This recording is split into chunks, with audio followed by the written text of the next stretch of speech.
Agradecemos al licenciado Héctor Ramírez Reyes por la contextualización de este seminario. Queremos aprovechar para saludar a todos quienes nos siguen a través de las redes sociales del programa ISMO y recalcar también de manera importante que están siguiéndonos en 34 países a través de las redes del Instituto Interamericano de Cooperación para la Agricultura. Muchas gracias por las facilidades y seguimos con este hermoso seminario.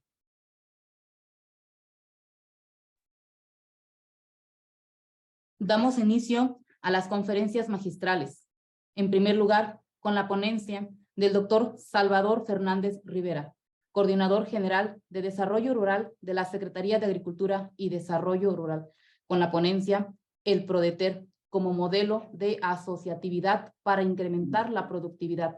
Antes, me permitiré dar una breve semblanza de nuestro ponente invitado. Salvador Fernández Rivera es ingeniero agrónomo zootecnista por la Escuela Nacional de Agricultura, maestro en Ciencias en Ganadería por el Colegio de Posgraduados y doctor en Ciencia Animal por la Universidad de Nebraska. Actualmente es coordinador general de Desarrollo Rural en la Secretaría de Agricultura y Desarrollo Rural. Previamente, fue profesor y coordinador general de estudios de posgrado en la Universidad Autónoma Chapingo, profesor adjunto en la Universidad del Estado de Michigan, investigador en el International Livestock Research Institute, coordinador de investigación, innovación y vinculación del INIFAP y director de cooperación técnica del Instituto Interamericano de Cooperación para la Agricultura. En 2003 recibió el International Animal Agriculture Award de la American Society of Animal Science por su investigación internacional en ganadería. Doctor, adelante. Sí, muchísimas gracias. ¿Sí me escuchan? Sí, doctor, se le escucha muy bien. Muy bien. Por favor, si nos pudieran apoyar para compartir la presentación. Muy bien, muchas gracias. Bueno, primeramente quisiera agradecer a los organizadores de este seminario la oportunidad de compartir con la audiencia. Ahora veo en la lista de participantes más de 230, más algunos que nos siguen por redes, o muchos.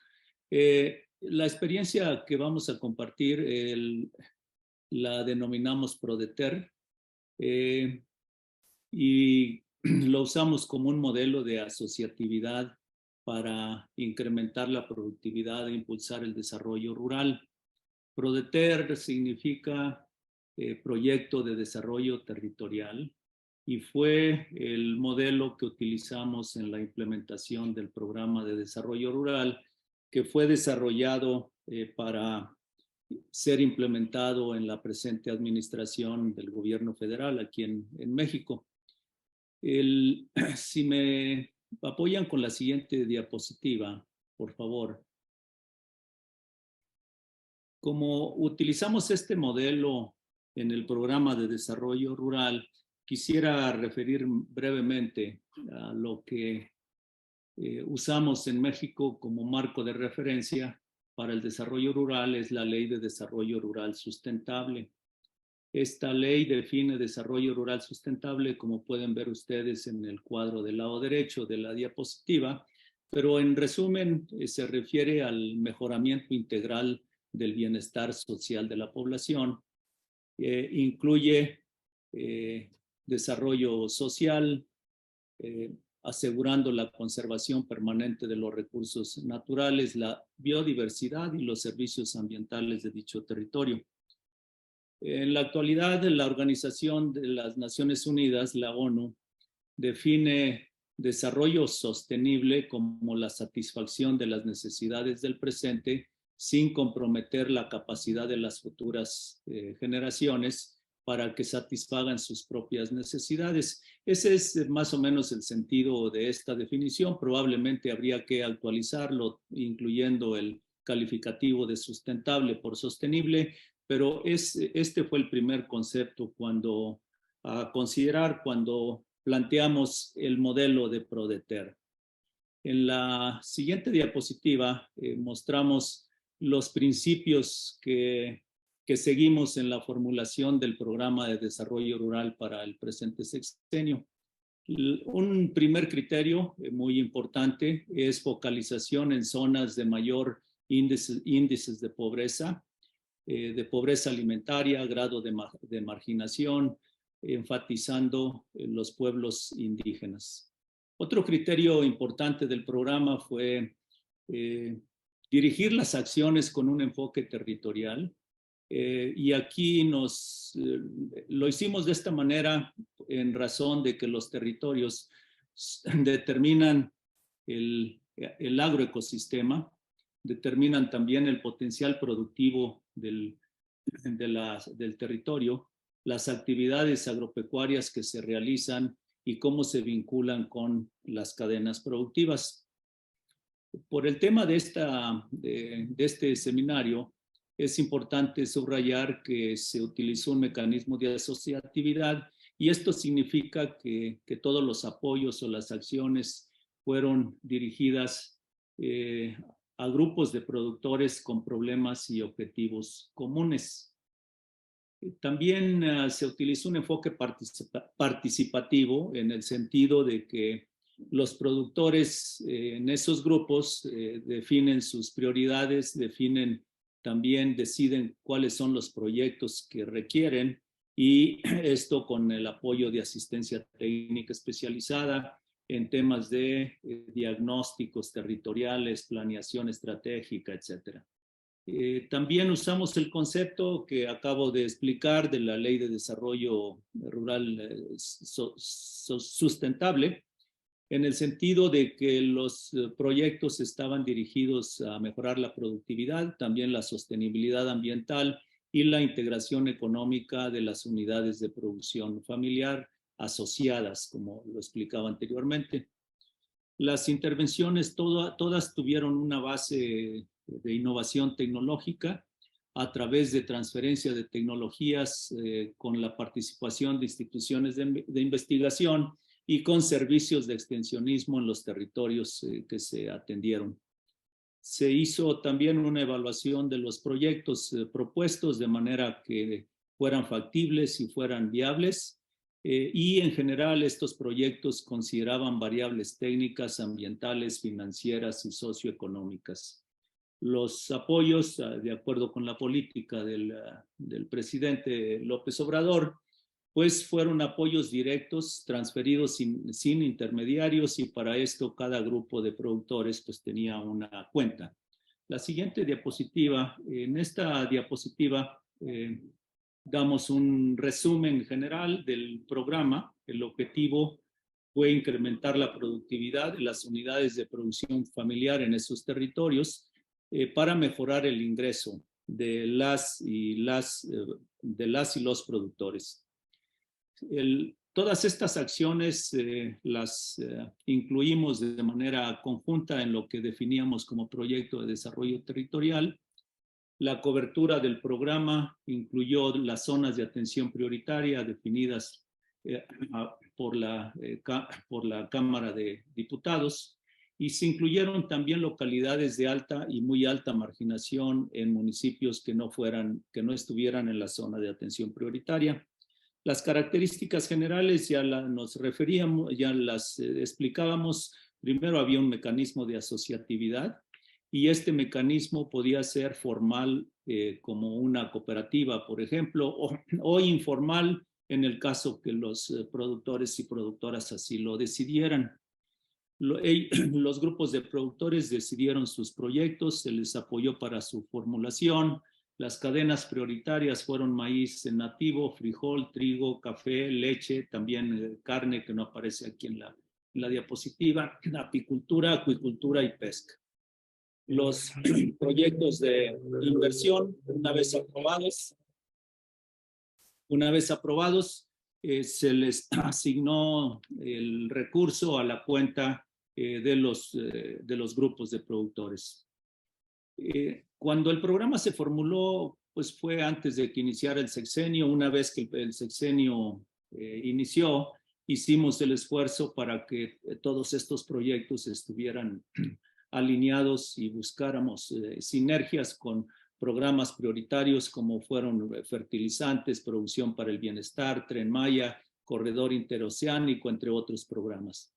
Las instituciones que participaron en este programa, bueno, primero las unidades responsables de aquí de la Coordinación General de Desarrollo Rural, las 3 direcciones generales, investigación, desarrollo tecnológico y extensionismo, la primera, la segunda, fortalecimiento de la agricultura familiar y la tercera, integración económica. Nos apoyaron otras instituciones, incluyendo el INCA Rural, FIRCO, la CONASA, los 32 secretarios de desarrollo agropecuario de los estados, 30 de ellos con recursos asignados al programa, pero en concurrencia. También participó el Instituto Nacional de Investigaciones Forestales, Agrícolas y Pecuarias y 51 instituciones más de enseñanza e investigación. En el mapa que pueden ver en el lado derecho de la diapositiva se muestran los municipios en los que se establecieron PRODETER en 2019. La siguiente, por favor. Bien, en ese año se establecieron 420 PRODETER en los municipios que se mostraban en el mapa anterior. En estos PRODETER se establecieron 1,168 proyectos de inversión de fortalecimiento de las unidades de producción familiar. Estos proyectos fueron sobre todo destinados a mejorar la producción primaria y también se establecieron 402 proyectos de integración económica de las cadenas productivas, que en general iban dedicados a mejorar la capacidad de gestión administrativa, a agregar valor, adquisición de insumos y comercialización. En extensión se contrataron 250 extensionistas, 95 de planeación estratégica, 305 para formular los proyectos que definían los grupos de productoras y productores y 2,100 para la operación y seguimiento de los proyectos de inversión. Las cadenas productivas principales apoyadas fueron bovinos de carne, maíz, bovinos lecheros, apicultura y caprinos. En total se apoyaron cerca de 120,000 productores en esos 420 PRODETER y con la participación, como indicábamos, de 52 instituciones de educación e investigación. La siguiente diapositiva, por favor. Además, quisiera señalar que había un componente adicional que le llamamos extensionismo en CADER. Este extensionismo era en municipios de alta marginación en los que no se habían establecido PRODETER. Y en este componente se contrataron 2,059 extensionistas en 492 equipos en un igual número de municipios. Estos equipos multidisciplinarios de extensionistas tenían la tarea de hacer un diagnóstico, un análisis de los municipios donde estaban trabajando, con la idea de que en el siguiente año en algunos de esos municipios se ampliaría el número de proyectos de desarrollo territorial. Y además se dio apoyo al programa de fertilizantes en el estado de Guerrero con 356 extensionistas. En total, entonces en el programa en ese año y hasta mediados del 2020, tuvimos alrededor de 5,000 extensionistas en el programa. La mayoría de ellos en los PRODETER. La siguiente diapositiva, por favor. Quisiera compartir con ustedes algunos ejemplos únicamente para dar idea de en qué consistían los proyectos de inversión. Este es un PRODETER en San Pablo Villa de Mitla, en Oaxaca, que consistió en 2 proyectos de inversión en un grupo de 54 productores, 44 hombres y 10 mujeres. Y en el diagnóstico fueron 2 grupos de productores en este municipio. Ellos decidieron que el principal problema que tenían era el ensolve que tenía en las presas que anteriormente se usaban para proveer riegos de auxilio a maíces, para la producción de maíces nativos. Entonces los proyectos fueron de Desasolve, uno en la presa Unión Zapata y la otra en la presa de Xagá. Aparecen algunos datos allí, en general con datos de 10 hectáreas de temporal antes del proyecto y después del proyecto, pues en términos generales se duplicó la producción en ambas presas. La siguiente diapositiva, les vamos a presentar algunas fotos allí de cómo estaba la situación. En el primer proyecto de la presa Unión Zapata, que son las 4 fotografías que ven al lado izquierdo de la diapositiva, en la primera de arriba pueden ver la situación en que se encontraba esa presa antes del proyecto. En la segunda fotografía al lado de arriba, cuando estaba el trabajo de Desensolve, pueden ustedes ver la magnitud de la cantidad de suelo que se había acumulado y que se estaba removiendo. En este proyecto también se impermeabilizó el muro interior de la presa para prevenir fugas de agua, que es la fotografía del lado izquierdo abajo. Y la siguiente fotografía al lado derecho es una fotografía en la siguiente temporada de lluvias, cuando ya en 2020, con la captación del agua. El otro proyecto en la presa de Xagá son las 4 fotografías que ven al lado derecho.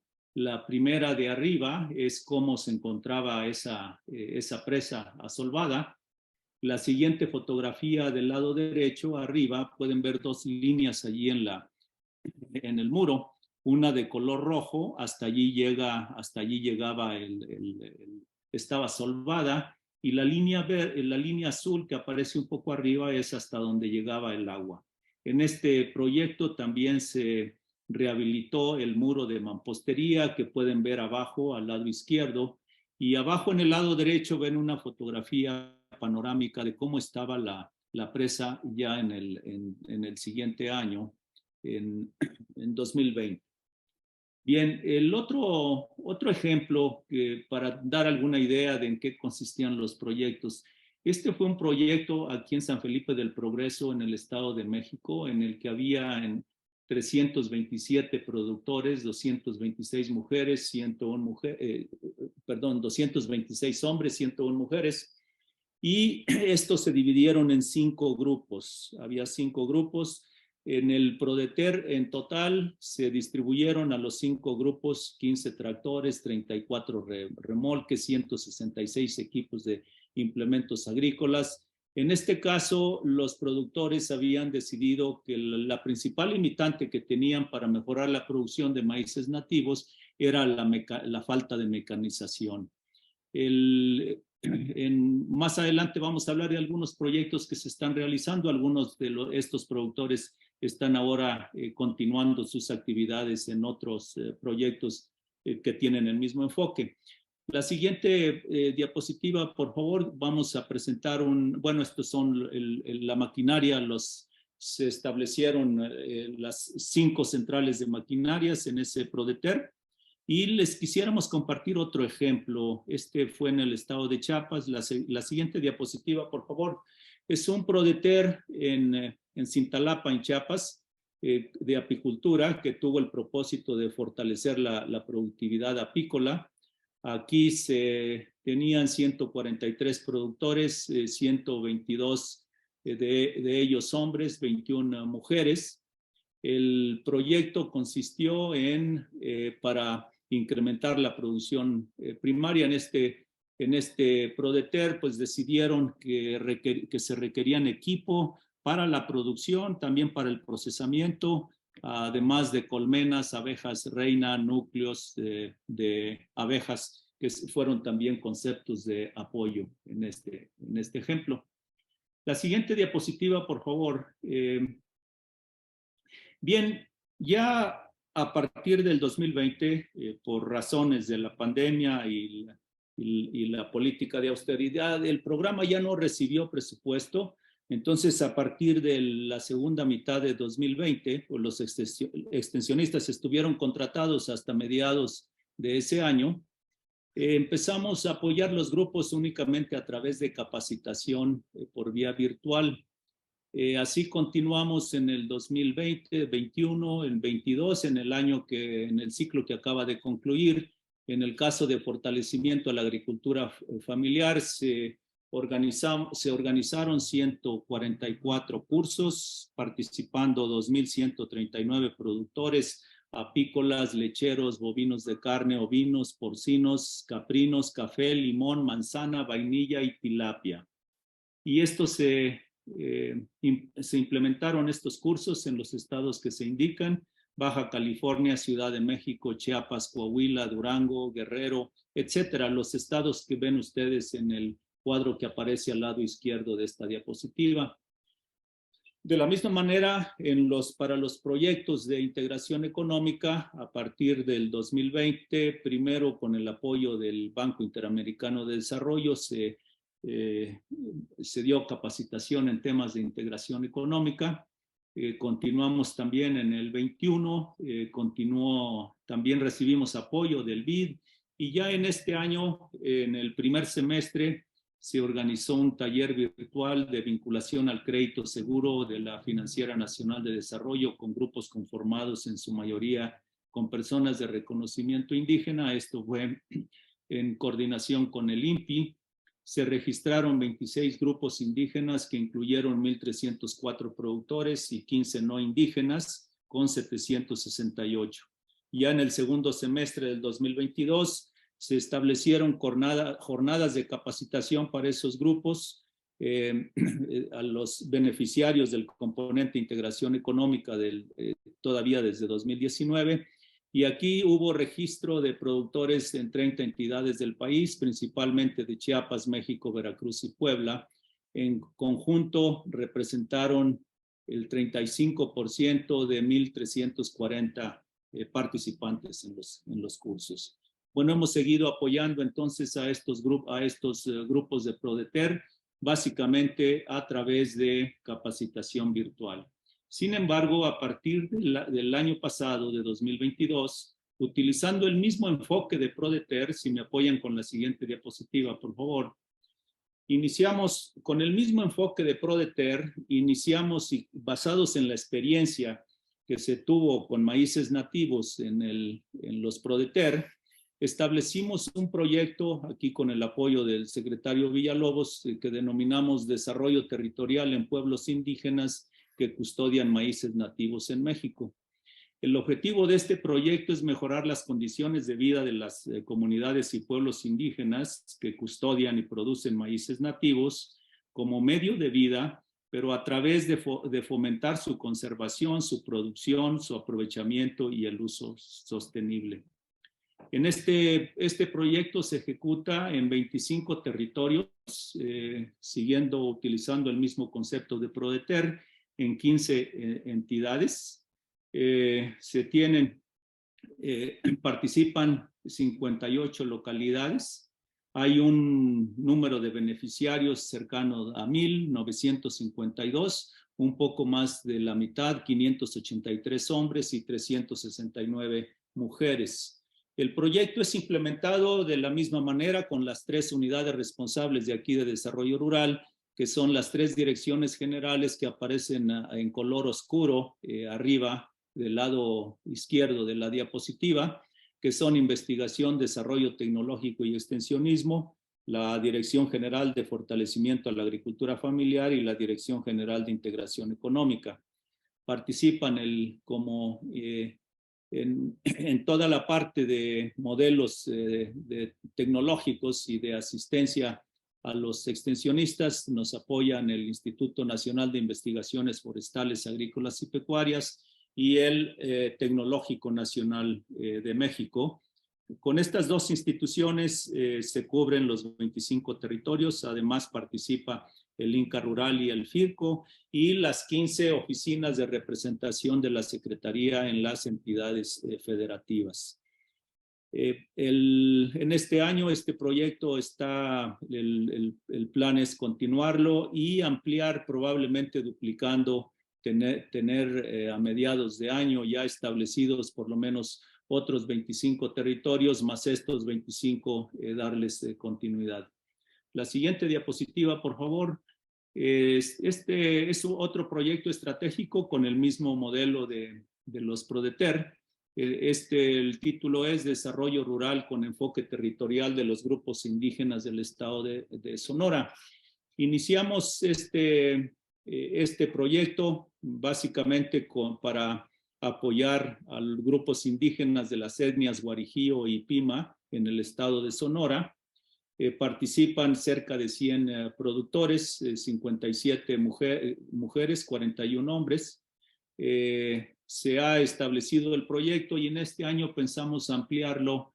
El plan es ampliarlo también con el apoyo del secretario Villalobos para incluir actividades que sean transversales en los planes de justicia de los pueblos indígenas que establezca el presidente López Obrador. Bien, esto es lo que hemos hecho con este modelo de PRODETER. La siguiente diapositiva, por favor. Esto es lo que hemos hecho con este modelo y pues el planteamiento es que continuemos en este año y el siguiente y esperando dejar alguna experiencia positiva que pudiera ser retomada por la siguiente administración. Muchísimas gracias por su atención y nuevamente por la oportunidad de compartir esta experiencia con todos ustedes.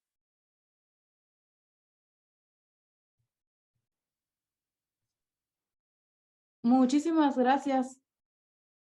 Muchísimas gracias por su participación, el doctor Salvador Fernández Rivera. Si me lo permite, daremos lectura a algunas, me parece que son dos preguntas, tenemos por ahí.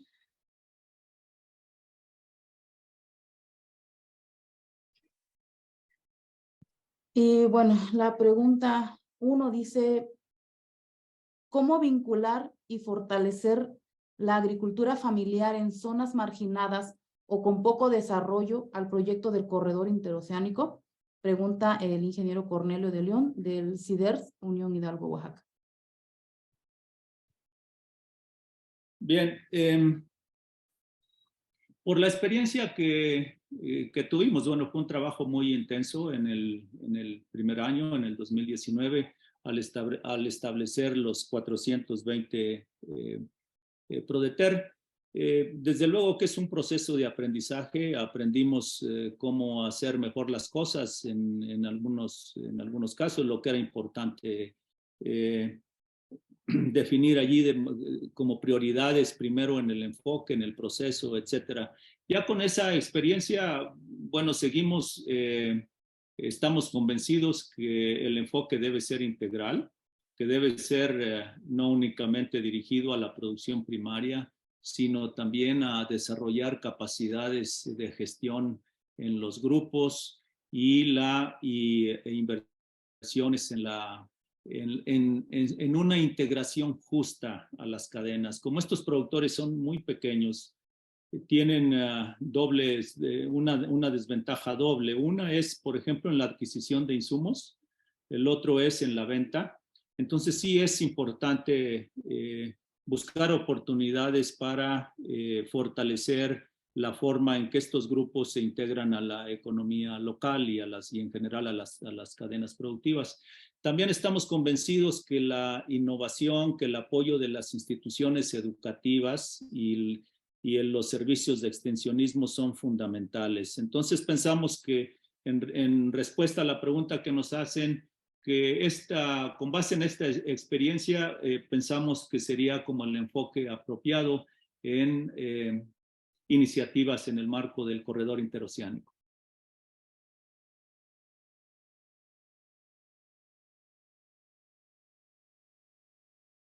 Bien, muchísimas gracias, doctor. Antes de continuar con la siguiente pregunta, me parece importante hacer mención que la transmisión se está siguiendo a través de las redes también de la Universidad del Mar, la Secretaría de Agricultura y el Instituto Interamericano de Cooperación para la Agricultura, que transmite a 34 países. Eso es algo importante dado el alcance que se tiene de este seminario. Bien, doctor, una pregunta más. Dice, de los resultados del programa Prodeter generados en 2019 en materia de asociatividad y financiamiento, ¿se tendrá la información de cuántos grupos de productores continuaron con su proceso de organización y cuántos proyectos lograron financiamiento complementario al programa? Bien, se estableció una base de datos de todos los proyectos. En esta base de datos se tienen registrados las actividades, los integrantes, las actividades que se realizaron. Y la intención que teníamos era que esos proyectos iban a continuar 5 años, que en el sexenio íbamos a poder, si podríamos utilizar el término, tal vez no sea apropiado, pero graduar a todos los grupos que hubieran participado en el programa en el primero y segundo año, y que por lo menos para todos los del primer año íbamos a tener resultados del impacto. Por el hecho de que ya no contamos con presupuesto, pues no se le pudo dar seguimiento a todos los grupos, pero sí tenemos información sobre todo de los que han seguido participando en procesos de capacitación, y en muy pocos de ellos que están ahora participando con el nuevo enfoque en los proyectos estratégicos de maíces, en el proyecto estratégico de maíces nativos. Esa es la información que tenemos. No tenemos información actualizada de qué han hecho en cada año, pero sí se tiene la información hasta dónde llegamos con esos Prodeter. Bien, doctor, si me lo permite, una pregunta más. ¿Se está trabajando en documentar las experiencias aprendidas en la aplicación del modelo Prodeter? Bueno, seguimos trabajando con el modelo. Sí veo alguna pregunta de cómo se podría mejorar el programa. Pensamos que en la formulación de los proyectos hubo una diversidad, no fue muy homogéneo el proceso. Hemos identificado sí cosas que se podrían hacer mejor, y pues seguimos trabajando con esto. Pensamos que a finales del año próximo pudiéramos tener un documento que dejáramos como antecedente para la siguiente administración de cómo se podría orientar el desarrollo rural en el futuro.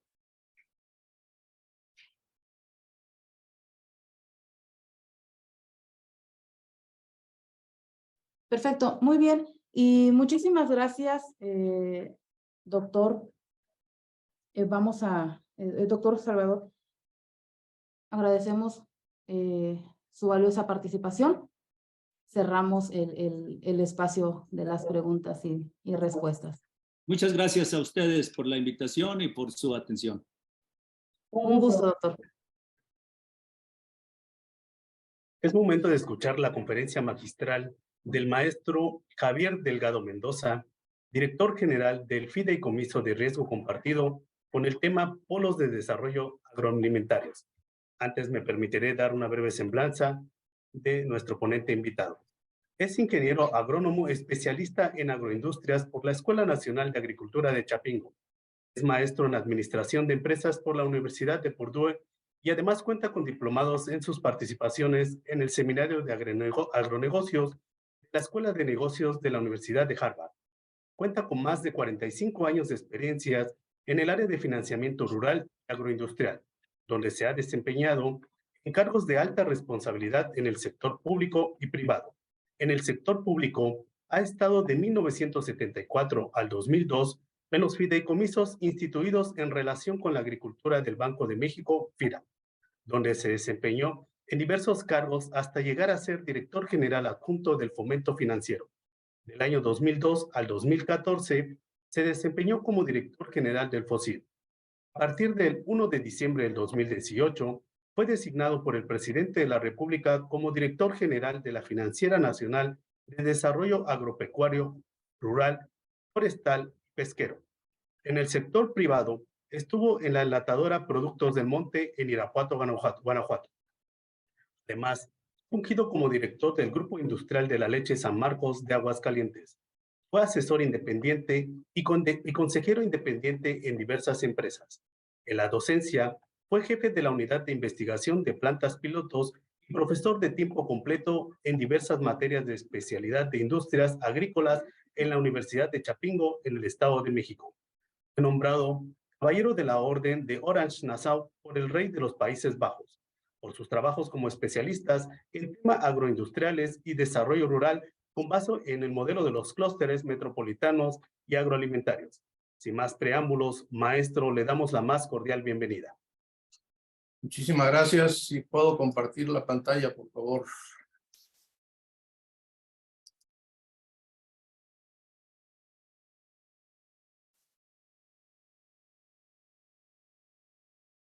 Bien, les voy a platicar la historia precisamente de todo lo que son la parte que hemos hecho en polos de desarrollo como sistemas agroalimentarios, que lo bautizamos ya más recientemente, que son los clústeres agroalimentarios. Esto inicia hace 20 años, exactamente en 2003. Bueno, el guión es largo, son 10 temas que les voy a presentar, entonces vamos a tratar de ir ágilmente. Primero, la experiencia que tuvimos con lo que se conoce ahora como el Agropark, que está en Juchitlán, en el estado de Querétaro. Con el apoyo de la Secretaría de Agricultura y con la Embajada de los Países Bajos en 2003, después de una visita que hizo el secretario Sabiaga a los Países Bajos, nos dio el reto a FOSIR de que pusiéramos en terrenos que tenía la Secretaría, bajo su custodia, la propuesta de hacer un proyecto de desarrollo integral precisamente para agricultura protegida. Y esto pues implicaba el concepto de una empresa inmobiliaria, productores con producción intensiva, o sea, cada uno de los que se iba a establecer dentro de este parque, las facilidades de comercialización y desde luego un tema que históricamente FIRA ha cuidado mucho, que es la parte de la transferencia de tecnología.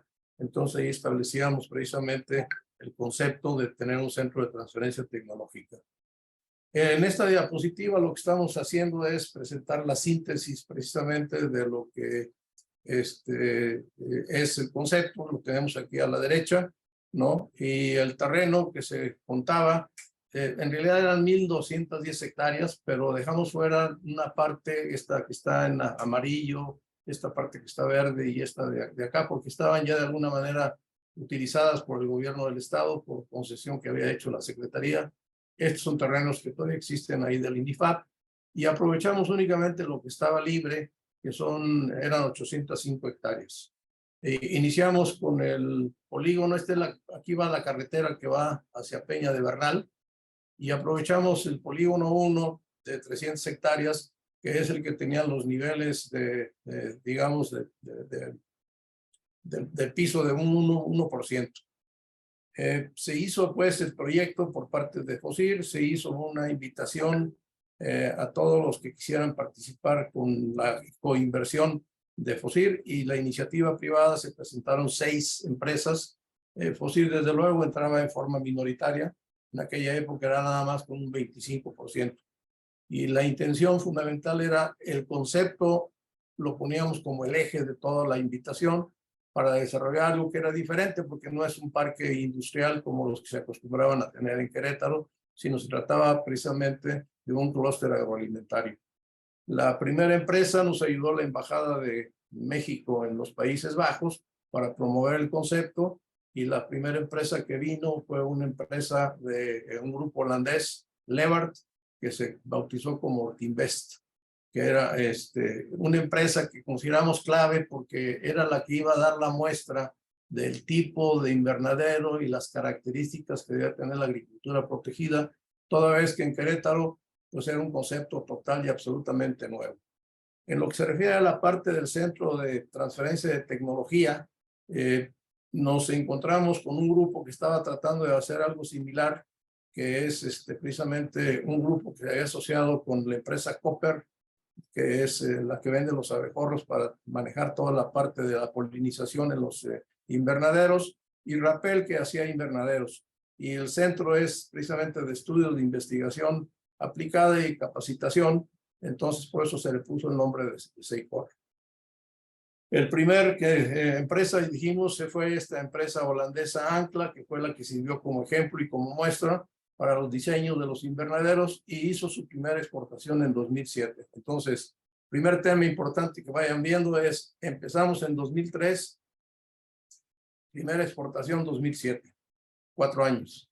Esto es ahorita ya, Koper ha evolucionado muy positivamente con la visión que tenía de origen, con la misión que tenía también de origen, y desde luego ya actualmente es un centro universitario que lo que da, por ejemplo, es una muestra de los cursos que va a dar el 30 y el 31 de enero de este año, y aquí tienen, digamos, la publicidad de lo que está haciendo.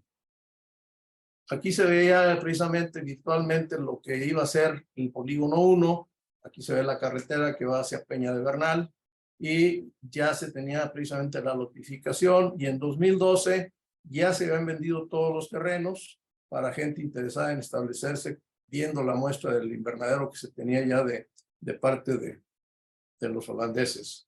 En breve, ¿qué se hizo de infraestructura? Esta infraestructura es muy diferente a la de un fraccionamiento cualquiera, puesto que estamos hablando de grandes extensiones. Entonces, en realidad, se tienen que hacer las calles adecuadas para considerar terrenos de 5, de 10, de 20 hectáreas y únicamente tener las calles que permitan darle acceso a esto. Entonces, son calles que se hicieron en este terreno por 12.2 kilómetros. La red eléctrica también 2.5, que no son más que las acometidas. La parte hidráulica en los mismos sentidos, nada más es la acometida para los terrenos.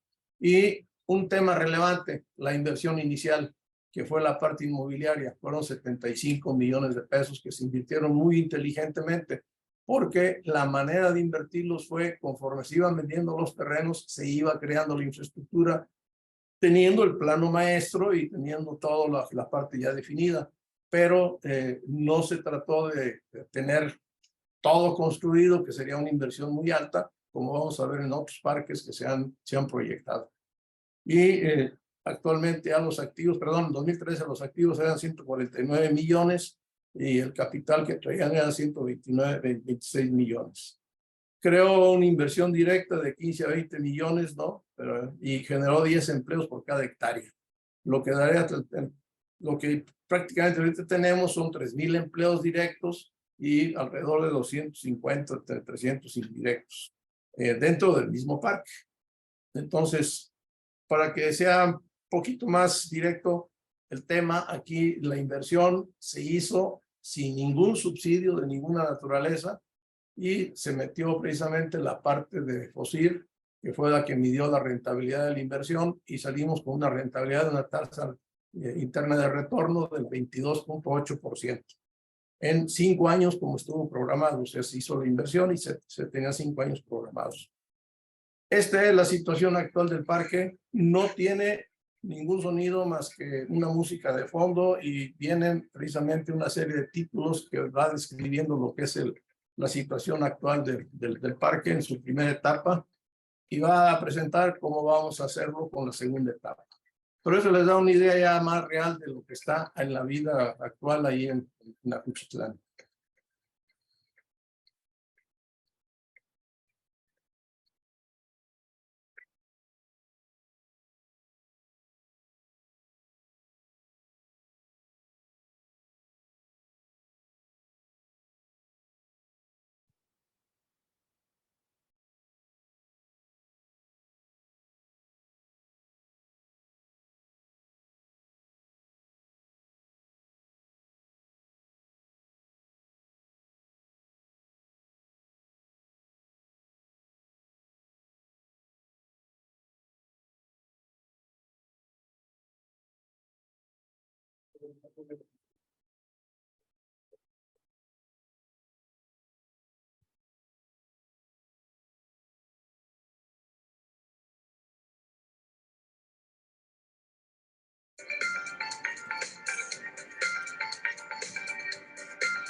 Bien, entonces, a raíz de esto, en la área de nuevos productos y en el diseño de nuevos productos en la parte que teníamos en FOSIR, lo que se hizo fue precisamente empezar a explorar de una manera sistemática qué existía sobre agroparques en otras latitudes del mundo.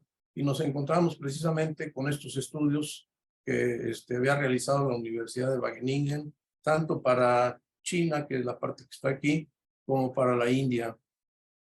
Y traía un poquito ahí el bosquejo del concepto que vamos a ver más adelante, y que de hecho esta es la parte que precisamente estaba en el estudio para la India, y esta es la parte de Shanghái, que les voy a presentar un muy breve video para que ustedes tengan una idea de cómo estaba conceptualizado.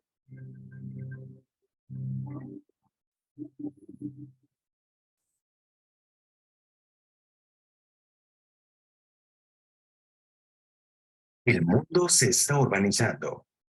En los próximos años, más de la mitad de la población del mundo estará viviendo en ciudades.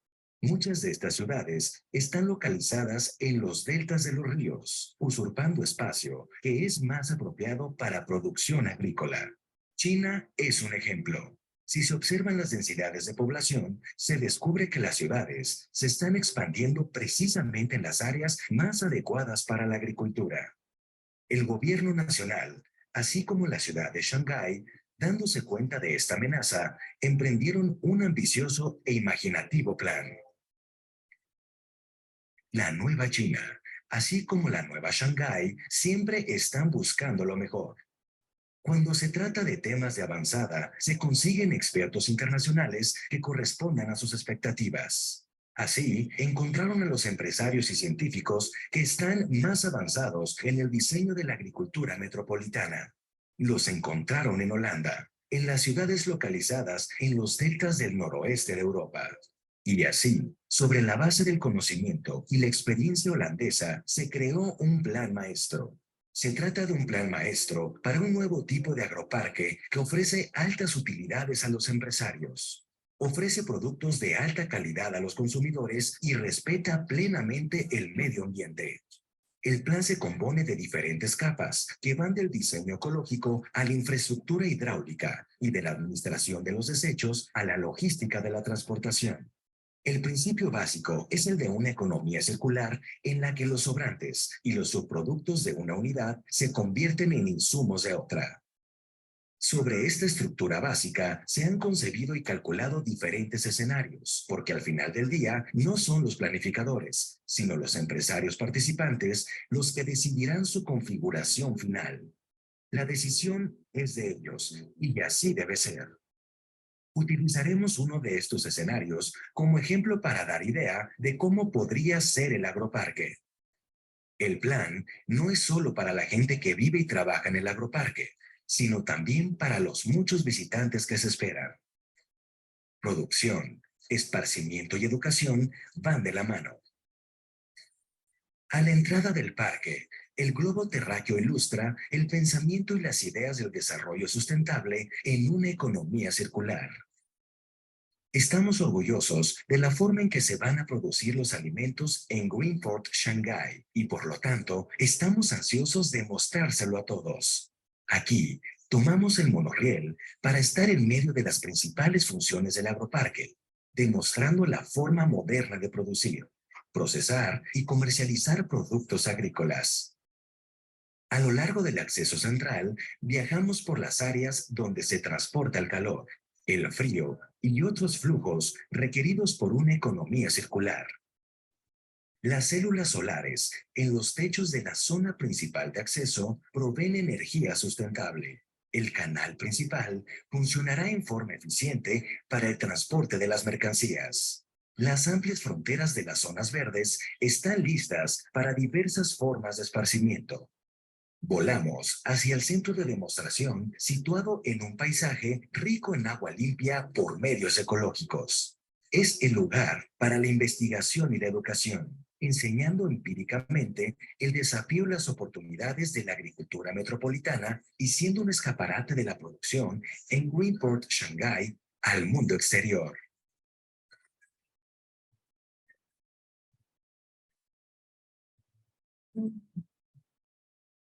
El área de comercio en el centro de negocios será un punto de referencia de Shanghái en lo futuro para productos frescos. Al integrar producción, procesamiento y comercio, Greenport Shanghái ofrece seguridad alimentaria y control de calidad a lo largo de toda la cadena. Hay áreas de subasta, amplias áreas de bodegas y estructuras de almacenamiento. Es el lugar que la gente necesita para vender o hacer tratos, por lo que seguramente se harán excelentes negocios en nuestro agroparque. Greenport será la marca que significa alimentos de alta calidad.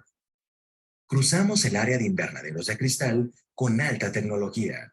Son sistemas cerrados con control biológico de plagas, que no solo producen hortalizas y flores, sino también captan energía solar distribuyendo energía. Volando sobre las plantas procesadoras de alimentos, situadas en un ambiente tranquilo y apacible, se pueden ver también los elementos de infraestructura del parque, los sistemas de celdas solares en los techos y las tuberías de la economía circular. Es un paisaje ecológico de alta tecnología. Vemos en el horizonte la unidad central de procesamiento, con los sistemas integrales que lideran la administración de la economía circular. La unidad central del parque es el metabolismo del mismo. Son el corazón, el hígado y los riñones del agroparque. La unidad central de procesamiento aplica el principio de ecología industrial y el concepto ecológico de la cuna a la cuna. Provee al agroparque con cero emisión de desechos e independencia de combustible fósil. Gracias a esta unidad, Greenport Shanghái no utiliza energía, la produce. Esta es la pagoda flotante cubierta con celdas solares y situada en la plaza central. Este es el espacio donde vivirán hasta 25,000 personas que laboran en el parque. Ofrece servicios y áreas de esparcimiento para la comunidad que reside ahí. Hacia el oeste de los bosques y a lo largo del canal principal, vamos a las unidades de producción animal. Las aúrdas de cerdos de varios pisos ofrecen confort y bienestar a los animales, así como máximo crecimiento. Las casetas de pollos cuentan con sistemas de procesamiento integrados, sistemas cerrados con máximo control y mínimo transporte para evitar contaminación por animales enfermos. La leche proviene de un espacio de establos confortables de alta tecnología con 700 vacas por unidad. De regreso al punto de entrada, donde el globo terráqueo muestra los espacios de sustentabilidad de China y del mundo, terminamos este viaje. Es la estación donde los ciudadanos del mundo comenzarán y terminarán su visita al primer agroparque totalmente circular. Greenport Shanghái. Así es como China, en cooperación con empresarios y expertos holandeses, toma el liderazgo en la agricultura metropolitana innovadora del siglo XXI, a través de la creación de una economía circular. Bien, pues entonces con esta parte ya platicada directamente con la Secretaría de Agricultura y con la Secretaría de Hacienda, que es la coordinadora sectorial de FOSIR, estuvimos explorando precisamente que la Universidad de Wageningen está clasificada dentro de las primeras 10 universidades agrícolas del mundo. Y por otro lado, lo que ya sabíamos, ¿no? Que precisamente los Países Bajos tienen el segundo lugar en lo que se refiere a la seguridad alimentaria global. Quiere decir que trabajan precisamente hacia el mercado con las mejores características de seguridad alimentaria. Por otro lado, también son el segundo país, a pesar de ser el tamaño similar al de Guanajuato, en lo que se refiere a valor de las exportaciones agropecuarias. Entonces, simplemente dijimos, algo están haciendo bien. Fuimos a la universidad invitados ya por la embajada en el 2 al 4 de noviembre de 2010, en donde hicieron una presentación precisamente por parte del área de investigación que es Alterra, y donde nos dieron precisamente el concepto que tenían ya diseminado y distribuido. Esta es simplemente una idea de cómo estuvo la agenda en la visita que hicimos por invitación ya de la Embajada de los Países Bajos. Y aquí tienen algunos de los conceptos que precisamente se manejaron, fundamentalmente el punto de partida, porque queda claro en la gráfica de la derecha que el nivel de ingresos que tiene la población hace que sus usos y costumbres de alimentación evolucionen, y hay que tener muy en cuenta esa evolución en el mercado. También ahí nos dieron a conocer cómo trabaja el concepto la Universidad de Wageningen, y lo que precisamente llamó más la atención fue precisamente el hecho de que trabajan de una manera interdisciplinaria y transdisciplinaria, lo que ellos llaman el KENJI, que es lo que tenemos aquí a la derecha, y que es el que trabaje no solamente en una entidad sola, sino que haga que todos participen, porque se requiere, para empezar, el conocimiento de las universidades y los centros de estudio. Se requiere la coordinación, la convocatoria y la detonación de los proyectos por parte del gobierno. Se requiere, desde luego, la inversión empresarial privada, que es la que se va a mantener ahí por siempre, y que a veces se nos olvida que precisamente este es el eje importante que va a quedarse, porque va por la inversión, por la rentabilidad, y porque se va a quedar no solamente los 3 años de un gobierno municipal o los 6 años de un gobierno estatal o federal, sino que ahí se van a quedar trabajando, caso que ya vimos en el agroparque. Y desde luego la participación de la sociedad o de los grupos o de las gentes que van a estar de alguna manera en contacto directo o indirecto con el proyecto que se quiere hacer. También los criterios de evaluación también son muy claros, o sea, ellos lo presentan bajo este esquema de las 3 P que le llaman, que es la gente, el primer esquema importante, y ver las variables cómo se cruzan con cada uno de los conceptos que ellos manejan. La parte, desde luego, del planeta, que hay que ser amigable con el planeta y tener el concepto muy claro de cómo se relaciona con la sociedad, o sea, deben hacerse conceptos de proyectos que sean sustentables, pero permanentes, que no estén siendo cuestionados, ni mucho menos de origen. Y, desde luego, la parte de la utilidad o del beneficio económico, porque eso es lo que le va a dar permanencia y continuidad. Entonces, son 3 conceptos muy rápidos que les doy de lo que se estuvo viendo con la universidad. También ahí nos mostraron toda la cobertura que tienen a nivel mundial, ¿no? Que es bastante grande. Entonces, a raíz de que le presentamos parte del video y parte de los conceptos al que era gobernador electo de Aguascalientes, le gustó el concepto para hacerlo efectivo en su plan sexenal 2010-2016, y entonces también se presentó en el Comité Técnico de FOSIR para que su comité adoptara precisamente como un proyecto de desarrollo el adoptar la parte del modelo de desarrollo integral.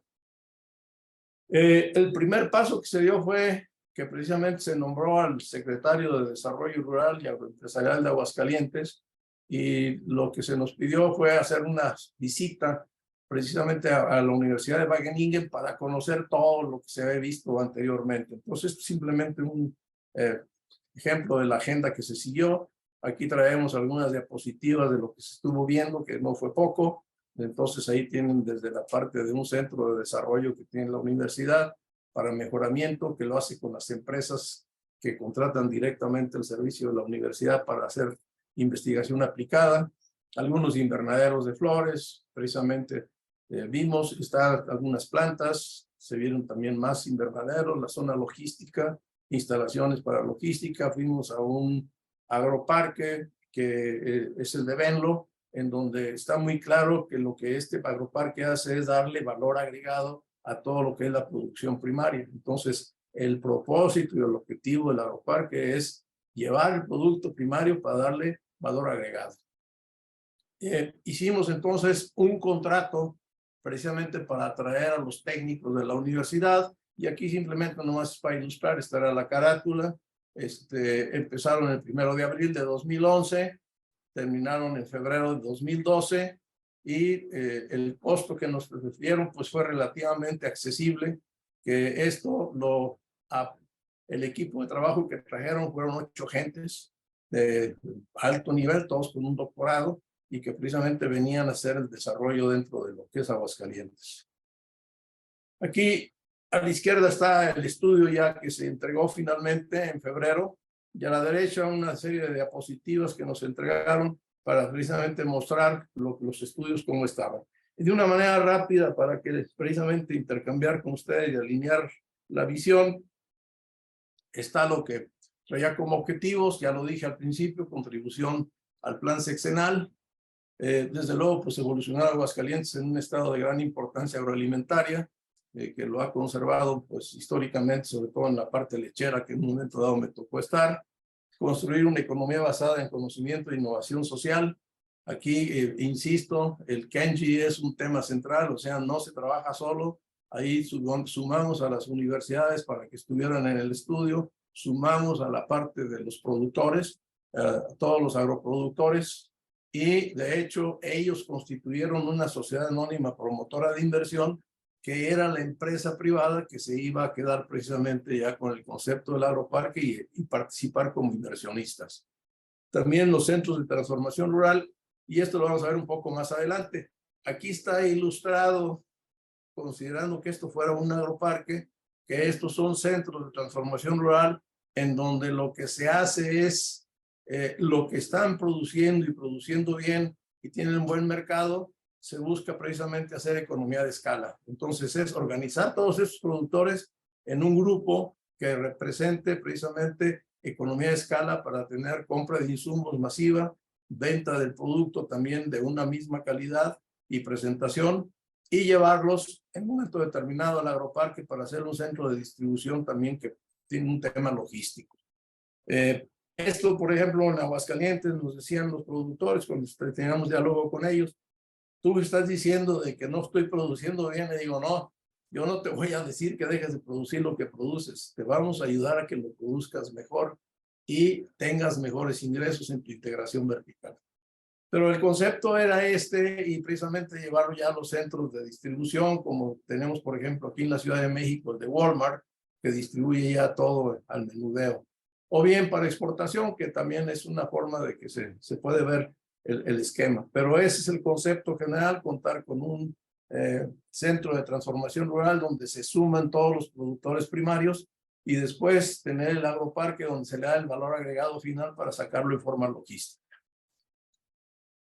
¿Cómo se hizo el estudio? Bueno, pues primero se empezó a ver precisamente cuáles eran los recursos disponibles para Aguascalientes y los puntos críticos. Aquí concretamente se habló de la parte hidrológica, porque es una zona que no tiene precisamente grandes vertientes de agua, exclusivamente tienen la parte de lluvia. Aquí tienen graficado la parte de lluvia, que es pequeña, contra el consumo del agua que tienen. Entonces tienen que tener pozos profundos, y esa es una variable que precisamente llamó mucho la atención, la cantidad de agua que se requiere. El otro tema que se vio es todo lo que ya producían, y puse yo aquí alfalfa y pastos porque era muy común que los sembraban para alimentación de la vaca. Sin embargo, lo que es la cantidad de utilidad bruta es muy pequeña, a 48 centavos. La cámara activa. Está prendida. Está abajo ya de cámara. No. Alguien tiene su micrófono abierto. Bien, y también se vio cultivo por cultivo toda la rentabilidad que tenían cada uno de ellos, precisamente para rankear cuáles son los que en un momento determinado, porque van referido al consumo de agua, sería lo más factible conservar. Tenemos aquí entonces un mapeo de dónde se producía cada uno de los productos y una graficación muy exacta de dónde está cada uno de los productos que entran en el esquema. Y con esa información, entonces se propuso dónde hacer centros de transformación rural relacionados con la producción que acá se tenía ubicada. O sea, esto se contrastó con la parte de los mercados, que es la demanda del mercado, tanto la local, la regional, la nacional o de la exportación. Y a raíz de esto se mapeó precisamente los puntos que podrían ser para el agroparque que hiciera que todos estos centros de transformación rural que se vieron en la gráfica anterior se propusieran, fueran más estratégicos para hacerlo. ¿En función a qué se seleccionaba esto? Bueno, esto es muy importante, ¿no? O sea, tienen que ser con servicios, o sea, son sitios para los agroparques que deben tener todos los servicios, agua, gas, aguas termales en un momento determinado si se puede, porque hay un ahorro, carreteras, ferrocarril, aeropuerto, toda la parte básica también se tenía que tener. Entonces, una vez que se tuvo todo esto, fue cuando se hizo la propuesta de estos posibles núcleos, centros para hacerlos el agroparque. Y pues no fue ninguna sorpresa que entraran precisamente en el eje de lo que es la carretera panamericana que va de sur a norte, ¿no? Finalmente se estableció ya el lugar con un acuerdo. Aquí se eligió un sitio que es muy cercano también a Zacatecas, que produce algo de hortalizas. Aquí está el distrito de riego de la presa Calles, entonces toda la zona de Pabellón es una zona productora bastante buena y precisamente aquí se seleccionó. Y este es el diseño que se hizo, el primer bosquejo para el agroparque, que finalmente pues se veía así, digamos, ilustrado esquemáticamente. ¿Qué sucedió? Que justamente cuando ellos tienen este proyecto ya desarrollado, se platicó con el secretario de Agricultura de aquella época, que era Enrique Martínez y Martínez, y le pareció maravilloso meterle subsidio, lo cual a mí no me gustó, porque habíamos hecho Querétaro sin subsidio y había un concepto empresarial de mucho fondo. Aquí cuando se mete este subsidio empiezan las distorsiones. ¿Por qué? Porque ya no le costaba al empresario. Y entonces aquí le metieron un 50% y nótese, hasta 250 millones de pesos. Entonces es una cantidad en que todo el mundo dijo, pues yo quiero. Y todo el mundo inventó, yo tengo mi agroparque. Simultáneamente, ya el parque hecho con un plan de negocios se llevó a FOSIR y el plan de inversiones era que el vehículo privado, o sea, los inversionistas privados de la SAPI, pondrían 170 millones de pesos. Entre lo que es FOSIR y lo que es el Fondo de Fondos por la Corporación Mexicana de Inversiones, que están en un FICA, que es el FICA, creo que llaman ahora infraestructura, era logística en aquella época, metía 149 millones y el gobierno de Aguascalientes, graciosamente, les iba a poner por terrenos 85 millones. Entonces, una inversión total, contrástenla con la de Querétaro, de 427 millones de pesos. ¿Por qué es un número tan alto? Pues porque teníamos un subsidio del 50% o de hasta el 50%. ¿Qué sucede? Bueno, pues que todo lo que se tenía en el plan de negocios y el mercado simplemente cambia. Y ahí lo vamos a ver más adelante, qué fue lo que pasó ya realmente con esto. Bueno, este estudio le gustó al secretario de Agricultura en aquel momento, que era Paco Mayorga, y lo platicó con algunos gobernadores, y el de Nayarit le atrajo, y desde luego el de Chiapas. Entonces, yo no voy a entrar al detalle ya ahí, simplemente en 2012, por el interés que tuvo el gobernador de Nayarit, se hizo exactamente la misma metodología, el mismo estudio, y se presentó el estudio de factibilidad, el informe completo. Entonces, en el momento que ya llegaba la definición del terreno, como lo vimos en el caso de Aguascalientes, pues ya vino la mano del gobernador y dijo, no, espérate, yo lo quiero en mi terreno. Y hasta ahí llegamos. Actualmente estamos platicando con el gobierno del doctor Navarro y hemos tenido la oportunidad de tratar de retomar todo. Este estudio sigue siendo válido y se está viendo precisamente la posibilidad de meterle, porque aquí estaba ya mapeado, ¿no? 3 posibilidades de agroparque. Uno, pues cerca de la costa de Nayarit, aquí en Compostela, otro en Yago, ¿verdad? Y el otro estaba más acá abajo. Y esto pues está viendo precisamente en la posibilidad de retomarlo y ponerlo en marcha. El de Chiapas le pasó una cosa similar, se hizo el contrato, se metió el estudio, aquí tiene las fechas y todo de cuándo se estudió, y se llegó a entregar el estudio completo de factibilidad, que siguió las mismas metodologías, y se pusieron los 3 posibles agroparques, ¿no? En la parte alta de Chiapas, en la parte de ahí de Tuxtla y en la parte ya cercana a lo que es Puerto Chiapas, que ahí se consolidaba más bien como un centro de consolidación para embarque fuera del país o a otras partes del país que en un momento dado podía ser por barco. Se entregó el estudio, el gobierno estatal no presentó mayor interés, el gobierno federal vino y le dijo, oye, pues el presidente prometió un agroparque y por decreto dijeron Puerto Chiapas es el agroparque y hasta ahí llegó. Cuando se hizo precisamente el sistema de agroparques por la Secretaría de Agricultura, el entonces subsecretario y su gente, pues quisieron precisamente conocer más a detalle todo lo de Wageningen. Entonces se hizo una visita a Wageningen y ahí está un poquito la idea de lo que vimos. Y en un tema que también son expertos los holandeses es en toda la parte agrologística para Europa. Entonces, le propusieron, y esta es la propuesta del plan de trabajo, a ese grupo de gente que fue de la Secretaría, y a nosotros, porque también nosotros fuimos, a hacer esta parte de un estudio con visión agrologística para México. Entonces, se estaba ya tratando de ligar que iba a haber una red nacional de agrologística y un sistema nacional de agroparques.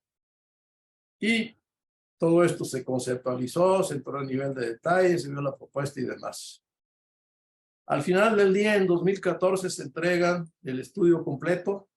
Esta es la carátula del resumen ejecutivo. En realidad cuenta con 5 volúmenes en total. Aquí vienen los comentarios de cuál es cuál, ¿verdad? Y se tiene una visión precisamente de lo que sea la parte de gobernanza efectiva, la normalización de las cadenas y demás. Y se entregó esto en el 2014 a la Secretaría de Agricultura. Como verán, pues trae una gran profundidad de mapas en detalle, porque se trabajó a nivel nacional con todos los protagonistas de los temas. Inclusive, pues aquí se establecen los nódulos logísticos que se pueden hacer o crear o desarrollar. Entonces, hay una base de conocimiento y una base de documentos que puede ser aprovechado porque sigue totalmente vigente. Les decía, vamos a hablar un poco de qué pasó. Bueno, primero, ¿qué hizo el agroparque? Pues el gobierno federal fue el que propone, invita, ¿no? Pone el capital semilla en cantidad minoritaria, eso es muy importante señalarlo, ¿verdad? Y recupera a los 5 años como estaba programada. Para esto, pues hizo un concurso para obtener la inversión inicial complementaria, que fue pura iniciativa privada. Una vez que se definió el ganador, le dejamos totalmente en sus manos desarrollar el proyecto, hacer todo el plan completo ya del diseño del agroparque, y pues estaban mojando porque estaba costando a ellos todo mayoritariamente, ¿no? Entonces, ¿qué hicimos como gobierno? Simplemente apoyarlos en gestiones y todos los permisos, autorizaciones, tanto con el gobierno estatal como con el gobierno federal. Y ayudamos a atraer inversionistas. Como ya mencioné, la embajada de nosotros en los Países Bajos, les presentamos ahí a un grupo de empresarios holandeses, traer estos inversionistas, y ahí fue donde enganchamos a Levard, una compañía que tenía 70 años exportando productos agroalimentarios hacia Estados Unidos, y que digo, bueno, pues acá me queda más cerca, me voy para allá, ¿no? El gancho que le dimos es también un incentivo de la Secretaría de Agricultura. Le financió con recursos de riesgo compartido de FIRCO el terreno para que diera por sentado que ya tenía el terreno dentro del agroparque. Y la inversión se recuperó con rentabilidad continua y apoyante. ¿Qué se logró con todo esto? Ustedes pueden ir a ver ahorita Juchtlán, es un polo que está desarrollado, hay bonanza en el pueblo, está con su comercio mucho más desarrollado y más crecido. Y ya la segunda parte del agroparque, que apenas empieza a venderse, ya está teniendo algunos nuevos invernaderos y algunas empresas de infraestructura que se requieren para complementar.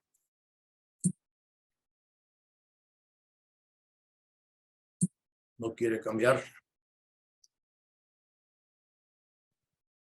En la experiencia de investigación y desarrollo documental y centros de estudios, pues un tema también relevante. Se tuvo gran apoyo económico del gobierno federal, estatal e institucional para lo siguiente: revisar e investigar los centros de estudio, como ya les dije, de universidades, lo más avanzado de los temas en agroparques, en la parte tecnológica, con resultados prácticos positivos, medidos en niveles de desarrollo de empresas, de comunidad, verificándolo con testimoniales. Esto fue lo que hicimos para encontrar los estudios de agroparque que tenía Wageningen a nivel mundial.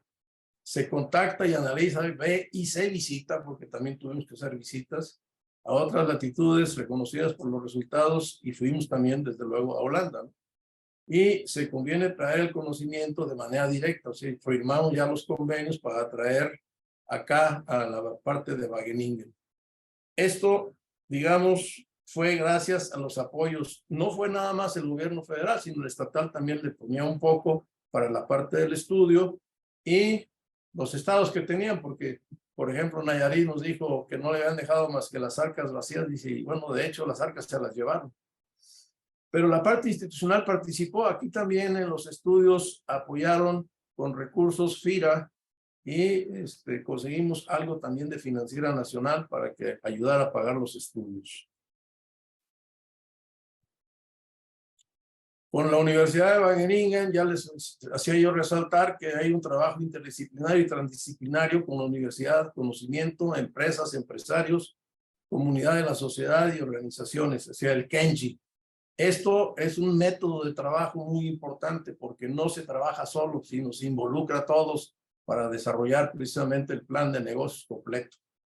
Y desde luego los criterios de evaluación sustentables, que ya también les resaltaba yo en la parte de las 3P y todo lo que los cruces que esto tiene, ¿no? En el estado de Aguascalientes, pues de origen se trabajó con un enfoque integrado para constituir una red logística inteligente. Se hizo un censo de la actividad productiva, el análisis de rentabilidad, producto a producto, se ubicaron las áreas geográficas de su producción, se hizo un análisis de las variables críticas para la producción, ¿no? Se recomendó su óptimo uso, el análisis de mercado de acuerdo a las tendencias actuales y futuras del consumo, que se identificaron los productos, y esto no fue nada más a nivel nacional, sino también a nivel internacional, y se identificaron aquellos que les podían mejor rentabilidad, considerando el uso del agua. Con ello debidamente identificados, se ubicaron los posibles centros de transformación rural y el agroparque. ¿Qué pasó? Bueno, pues se trabajó de la mano de manera interdisciplinaria con todos los sectores hasta la definición del mejor sitio. Se creó una SAPI con los agroempresarios interesados, que siguen siendo los socios porque eso está vigente. Hay una rectoría y consistencia de desarrollo por iniciativa privada con la ejecución del proyecto. O sea, durante todo el trayecto estuvieron directamente involucrados hasta que se entregó el proyecto final, ¿no? Y ahí hubo un tema.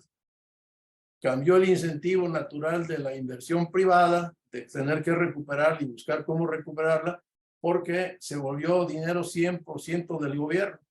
El subsidio que dieron de agroparques se lo dieron directamente a lo que iba a ser inversión de los productores. Estaba el FOSIR y la CEMIC metidos, y estaba el dinero del gobierno estatal. Entonces, en realidad, esto se ha vuelto un parque en el cual están especulando cómo sacar una mayor rentabilidad de una inversión que no hicieron, más que de una forma muy simbólica los empresarios que están ahí metidos. Entonces, ojo, el incentivo empresarial está distorsionado. Nayarit y Chiapas, pues también las iniciativas fueron con careciendo de la participación privada. O sea, no se llegó a sumarles nunca, ni en Nayarit, ni en Chiapas, y mucho menos en la parte agrologística. Lo estudiado y plasmado está ahí, pero no hubo involucración de los empresarios, entonces en cada tema está ahí durmiendo y los estudios pueden ser aprovechables todavía porque tienen mucho valor y conocimiento, ¿no? Entonces, ¿qué requiere como en Agroparque? Pues que el gobierno federal y estatal convoquen de la iniciativa privada y los traigan a ver realmente lo que es todo el concepto y dónde les pueden ubicar con ventajas estratégicas y ventajas competitivas también, porque les dan las mejores condiciones de operación. Lo que hemos platicado ya son la parte del desarrollo del Istmo de Tehuantepec. Lo que sabemos es que ya se tienen priorizadas todas las cadenas productivas. Se tienen definidos los polos, ya nos platicó hace unos minutos don Héctor Ramírez, ahí están los 10 agroparques, son 3,480 hectáreas lo que teníamos reportado en ese momento, ¿verdad? Y están debidamente ubicados ahí a los sitios. Aquí también tiene ya una ruta crítica para su desarrollo e instrumentación. Esto también es de ahí del corredor interoceánico, en donde precisamente la idea es poder hacer la incorporación de productiva de los polos, ¿no? Entonces, todo esto ya es materia prima que se tiene. Se tiene también un esquema, perdón, ya me lo pasé, para hacer precisamente un fideicomiso donde pueden entrar los desarrolladores industriales que entiendo pueden ser privados, ¿verdad? Y desde luego la rectoría del corredor interoceánico para poder llegar a la venta de renta naves industriales. Ahora, yo entiendo que todo esto es genérico para lo que ya presentó don Héctor, que son agroparques, parques industriales y de otra naturaleza como la parte turística, ¿no? Las ventajas, pues, es preservar el interés del Estado por impulsar el desarrollo del istmo, la certidumbre, ¿no? Y alinear incentivos.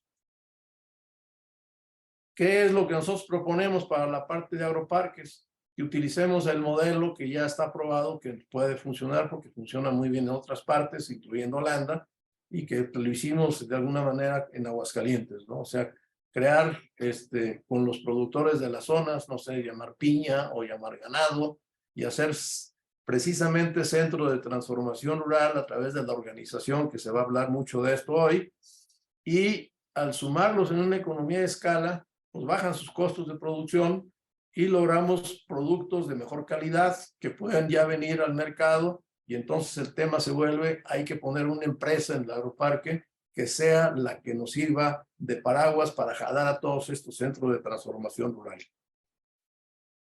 Y bueno, esta es una manera diferente de verlo, ¿no? También es otra forma diferente de verlo, o sea, centros de producción de productores, organizaciones de productores. Para mí el agroparque es ahorita un centro de transformación rural especializado en agricultura intensiva nada más, ¿no?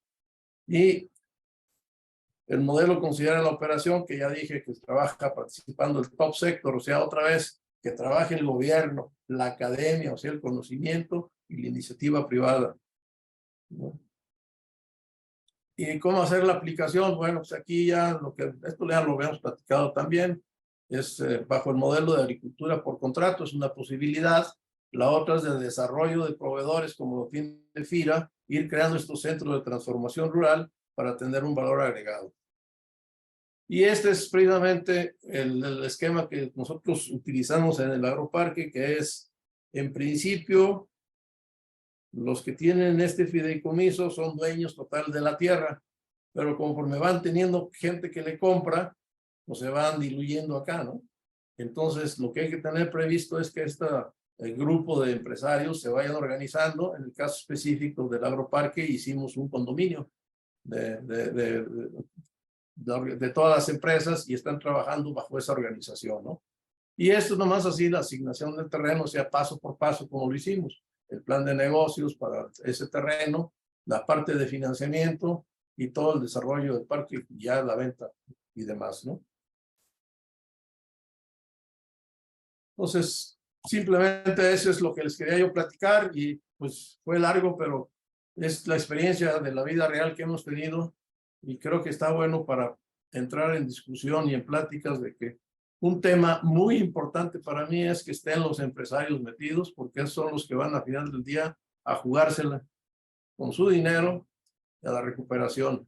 y que no debe ser dinero del gobierno, porque tenemos el caso de Aguascalientes, que ya nomás están especulando a ver cómo saco más, y en cambio, si fuera su dinero, como fue el caso de Querétaro, pues al contrario, siguen viendo cómo hacerlo crecer a base de buen negocio. Pues por su atención, muchísimas gracias. Al contrario, maestro Javier, muchas gracias por esta ponencia que hemos tenido, la verdad, muy interesante. Y si me permite hacerle unos planteamientos que ha tenido nuestro amable público. La primera nos comenta si el modelo de la Universidad de Wageningen se va a aplicar en el Istmo de Tehuantepec por parte de FIRCO.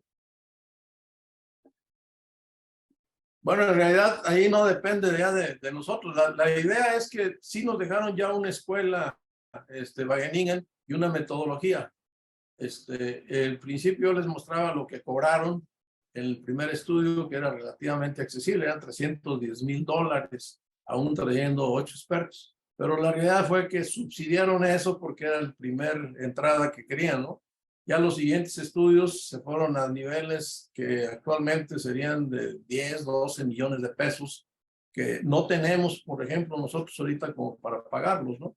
Entonces, yo creo que se tendría que utilizar el know-how que hemos desarrollado aquí, porque no hay que olvidar que en todos los procesos entraron gentes, tanto de las entidades financieras, como fue el caso de FOSIL o del mismo FIRA que estuvo presente, como también entraron el Colegio de Posgraduados y de otras universidades locales, ¿no? Entonces, se puede hacer precisamente los estudios con el grupo de trabajo que se arme, y eso lo hemos estado platicando precisamente como para hacer un plan maestro para uno de los parques y hacer una ubicación ya concreta en donde veamos que tenemos precisamente las mejores condiciones para que sirva como un ejemplo vivo de éxito, ¿no?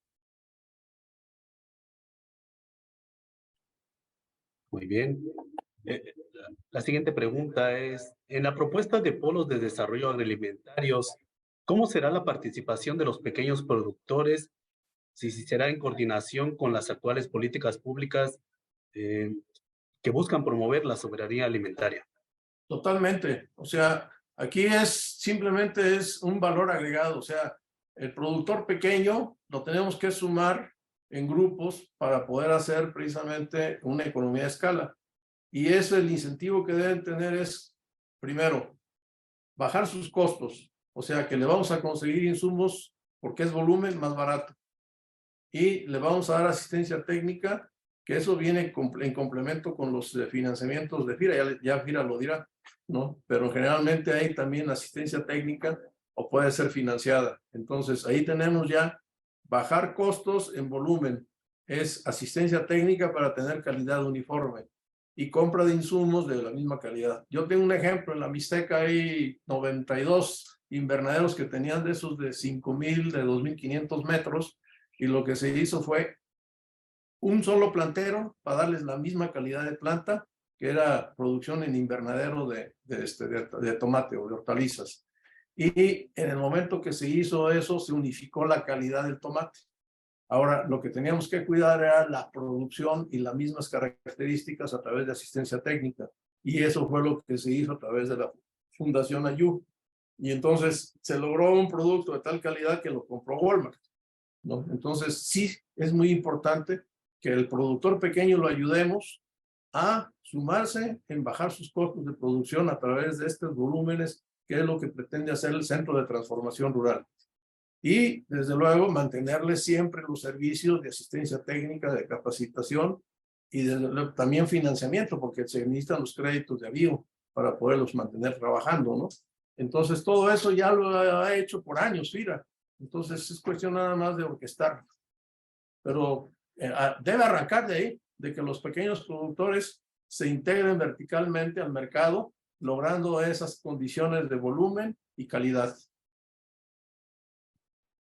Muchas gracias. Si me permite, para que cerremos con esa siguiente pregunta, nos preguntan cómo los polos de desarrollo agroalimentarios pueden facilitar los procesos de asociatividad y financiamiento de los pequeños productores de nuestro país en general y en específico de la región del Istmo de Tehuantepec.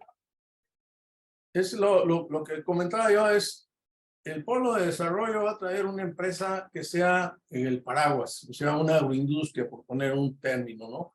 Que eso de agroindustria pues, puede ser simplemente un empaque para darle mejor presentación y acabado como lo pide el mercado. Pero ¿qué tenemos que hacer? Ahí tenemos que hacer una alianza entre una empresa que ya esté en el mercado con los productores que quieren ir a ese mercado. Porque si no los sumamos en una empresa, ahí no va a ser posible. Tenemos, y lo va a presentar más adelante Miguel Gallo, el caso del Grupo Paisano. Están trabajando así, justamente. O sea, el que tiene el mercado está bajando a apoyar a los productores y ponen precisamente las salas de proceso, que esas son las que se establecerían en el agroparque. Y ahí van asociados con un incentivo que es el que yo viví en la época del lechero. Por cada peso por cada litro de leche, dejaban un centavo para comprar acciones de la lechería. Entonces ya eran dueños de la planta pasteurizadora en el tiempo. Aquí también lo que está haciendo el Grupo Paisano es algo parecido. Por lo menos lo estaba haciendo allá en Michoacán. Muy bien. Si me permite, doy el uso de la palabra al subsecretario de Agronegocios, Mario Robles, por favor. Sé que tiene una pregunta. Adelante. Sí, muchas gracias.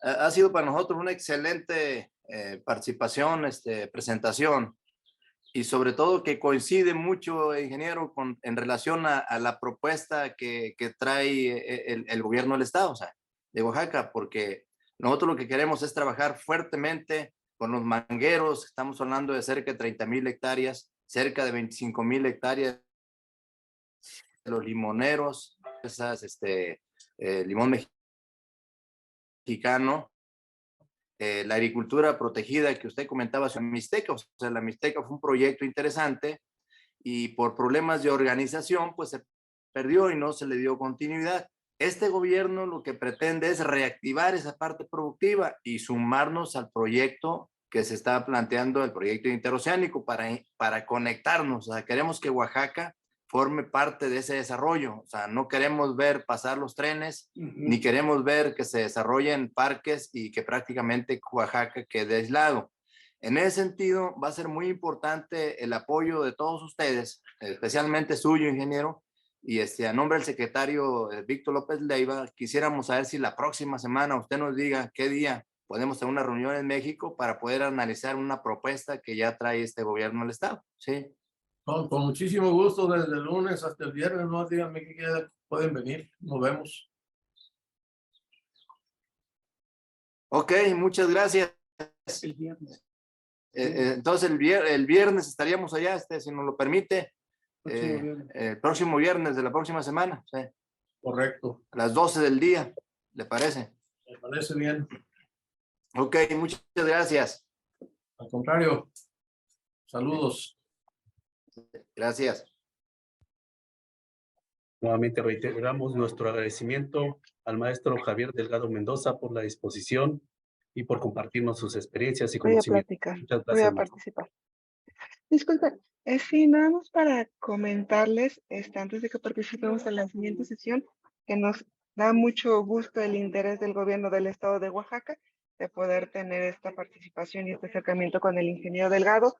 De nuestra parte creo que será muy enriquecedor y seguramente se podrá desarrollar en el marco tanto de la comisión intersecretarial que se tiene con el gobierno del estado, así como la comisión de evaluación de seguimiento que se lleva a cabo entre el corredor interoceánico y la Secretaría de Agricultura, donde participa de manera muy activa FIRCO, específicamente el ingeniero Delgado y aquí el ingeniero Héctor Marco. Entonces, nos congratula mucho esta propuesta de acciones concretas y por supuesto estaremos participando. Muchísimas gracias.